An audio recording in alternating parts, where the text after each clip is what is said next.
দুই একটা লস হয়েছে, এবার আপনি অন্য আরেকজনকে ফলো করতেছেন, ওনার আবার দুই একটা লস হয়েছে, ওনাকে ছেড়ে এবার অন্য কাউকে ফলো করতেছেন।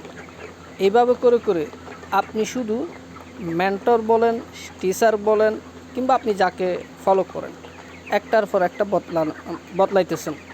সো এই কাজটা করলে আপনি কিন্তু ওভারঅল প্রফিটে থাকতে পারবেন না, না আপনি কিছু নিজে শিখতে পারবেন, না অন্যের দ্বারা আপনি নিজে লাভবান হতে পারবেন।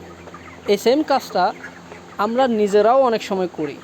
ফর এক্সাম্পল, আপনি কোনো একটা স্ট্র্যাটেজি, নির্দিষ্ট একটা স্ট্র্যাটেজি আপনি ফলো করেন, সেটা হতে পারে আপনার ফিবোনাক্কি রিট্রেসমেন্ট, হতে পারে আপনার লিকুইডিটি সুইপ, হতে পারে কোনো সাপ্লাই ডিমান্ড। যে কোনো একটা স্ট্র্যাটেজি আপনি ফলো করছেন, কয়েকবার লস হয়েছে, আপনি ওটা বাদ দিয়ে দিচ্ছেন, হবে না। আপনাকে একটার উপর 100টা ট্রেড নিতে হবে। ওটার উইনিং রেশিও কেমন? ওটার উইনিং রেশিও যদি 60% হয়ে থাকে, সেক্ষেত্রে ওটা ভালো, এটা ভালো।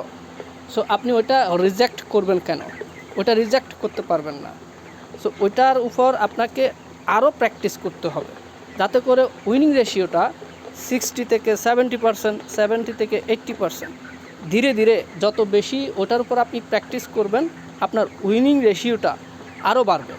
আপনার ভুলগুলো আপনি ধরতে পারবেন, ভুলগুলো যত বেশি আপনি ধরতে পারবেন, সেই ভুল থেকে আপনি তত বেশি শিখতে পারবেন।